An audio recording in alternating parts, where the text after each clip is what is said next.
तहरीक इंसाफ ने Sindh local government तरमीमी bill Sindh high court में चैलेंज कर दिया। Chief secretary, speaker assembly, secretary local government, secretary कानून और चीफ इलेक्शन कमिश्नर फरीक हलीम आदिल शेख कहते हैं सिंध हुकूमत ने शब खून मारा, तरमीमी बिल खिलाफ आइन है, कलअदम करार दिया जाए।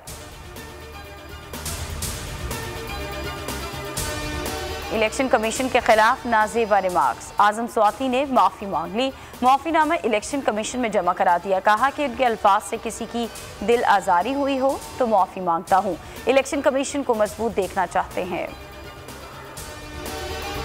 पहली बार कोई हुकूमत सिक्योरिटी पॉलिसी प्लान को पार्लियामान को पेश कर रही है। ऑपोजिशन का कौमी सलामती कमेटी के इजलास का बॉयकॉट अफसोसनाक है।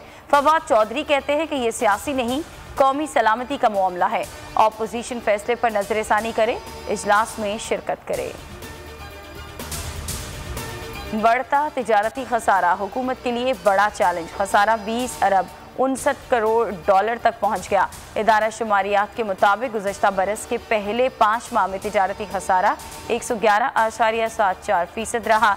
जुलाई से नवंबर तक बरामदात में 26.68%, दरामदात में 69.17% इजाफा हुआ। हुकूमत की मिनी बजट लाने की तैयारी, महंगाई के नए तूफान का खतरा मंडलाने लगा। IMF की शराइत के मुताबिक 350 अरब रुपए का टैक्स लगेगा। कॉस्मेटिक्स, डब्बा बंद खुराक और लग्जरी आइटम्स महंगे होंगे। मोबाइल फ़ोन, स्टेशनरी और पैक फूड आइटम्स पर टैक्स छूट खत्म होगी। दरामदात पर भी टैक्स में इजाफे का इम्कान। पाकिस्तान को 12 जनवरी से पहले IMF की शराइत पर अमल दरामद करना है। ग्लासगो कॉन्फ्रेंस में क्या हुआ, रियाज फतियाना ने वजीर आजम को सब बता दिया। PAC अरकान के बाद इमरान खान से मुलाकात की, अमीन असलम और जरताज गुल के झगड़े की वजूहात बताएं। गैर ज़रूरी अखराजात की निशानदेही पर वजीर आजम ने रियाज फतियाना की तारीफ की। वजीर आजम से मुलाकात के बाद चेयरमैन कायमा कमेटी के खिलाफ कार्रवाई ना होने का इम्कान। कहा कि जब तक ऑर्डिनेंस वापस नहीं लिया जाता स्कूल बंद रहेंगे। ऑर्डिनेंस का मकसद तालीमी इदारों की निजकारी है।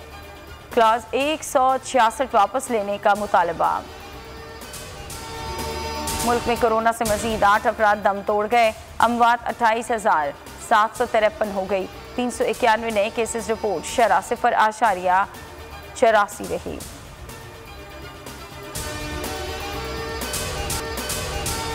कौमी टेस्ट स्क्वाड का मीरपुर ढाका में ट्रेनिंग सेशन, तमाम खिलाड़ियों की नेट सेशन में शिरकत। बांग्लादेश के खिलाफ सीरीज का दूसरा और आखिरी टेस्ट कल से शेर बंगला क्रिकेट स्टेडियम में शुरू होगा। पाकिस्तान को 1-0 की बढ़तरी हासिल है।